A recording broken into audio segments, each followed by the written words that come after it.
world, when we are moving around, we will still move around the way we used to move around, but we are not located in the mind. We are located in the knowingness, the knower. That knower in the background that you were experiencing, that's where we locate ourselves. And we now from here can do everything that we were doing. But my nature is nirgun. My nature is silent. Even if in this ocean of knowingness anger arises, it is nothing but a sensation. It is made of knowingness. It arises, it plays for a while, and it goes back. That's okay. A table is there. I don't know if there is an object out there. I just know perception of a shape of the table. I just see eyes, just see shape and color. Do you know this? There is no third aspect. Look around your room right now. All you see, shape, color. Is there anything third? Shape and color. That's all. That is the power of the human eye. Okay? Yes? A bat, how does it move around? It makes an echo with that sound. It's called echolocation. And it figures out its three-dimensional world. In its mind, it's figuring it out. And it moves because of that sound. Very clear? A mole. A mole just has sense of touch. It touches and it builds its molehill. You must have seen molehills, the small molehills. Yeah? So it builds it just by touch. It doesn't have the other senses. It creates its three-dimensional world within the limitation of what God's gift is, or whatever senses we have been given. It has been given. Similarly, humans have a limitation. With the eyes, we only see shape and the color. We only hear sound waves. We combine the shape, the color, the sound waves. The mind says it is ekta projected on your computer screen. You get it? Yes. This is all knowingness. It is nothing else but knowingness. This knowingness is different from the bat's knowingness. It created its own world. It created its own world just through sound. We created our world through 5 senses plus thought. So total 6 senses. We create our own world and we start believing that the world is like this.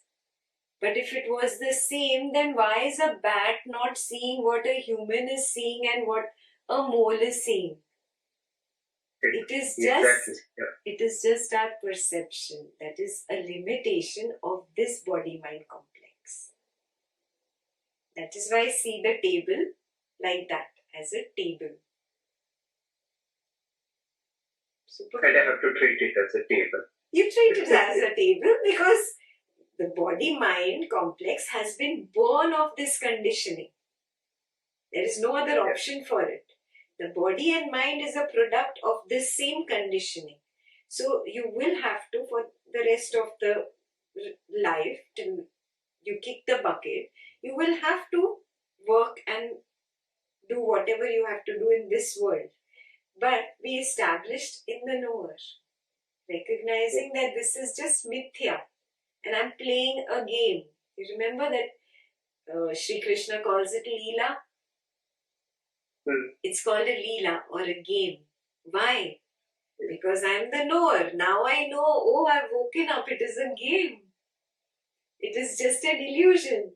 I'm sitting at that table and drinking tea. But really, it is knowingness sitting at the table, and it has sprouted as a perception of the table and the perception of the tea, and the sensation of the tea and the thoughts of the tea. But everything is just knowingness. Everything is just Brahman. There are no objects out there. Jagat Mithya. Jagat Mithya. So for the body-mind complex, there are objects. I reside in the knower and see it all as same. When you are in the knower, you just welcome everything. Let everything come, whatever it is. Slowly, slowly, you will stop treating them as objects. The lust for objects, the lust for money, for things will start reducing. You will notice that the ego has started crumbling, because this ego was the one that said, I like and I dislike, no? It starts crumbling because now you're so established in knower. This knower just knows itself, just knowingness. That's it. Yeah. Though the objects and all will be there, the people will be there, your family is not going to disappear. The family is there very much. Yeah. But you know that I am playing a game. I'm playing a game for a while, and then I come and rest. Yeah. So when I am completely in that knowingness, whatever that I is, I see no difference between me and you then. Correct. There is no difference.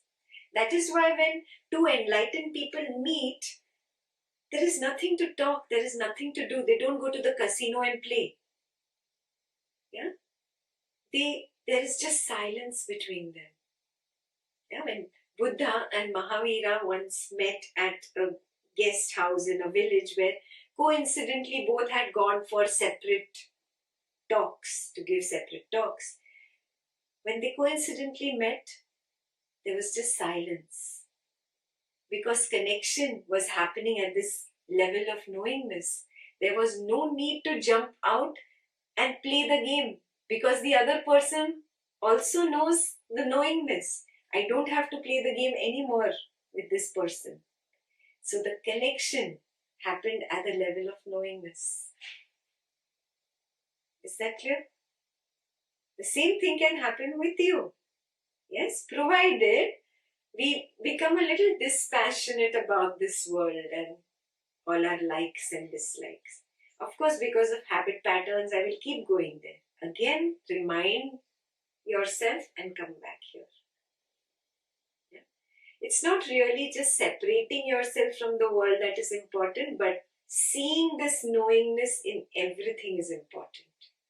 That it is the one ocean of non-duality. There are no two. There is just the knowingness.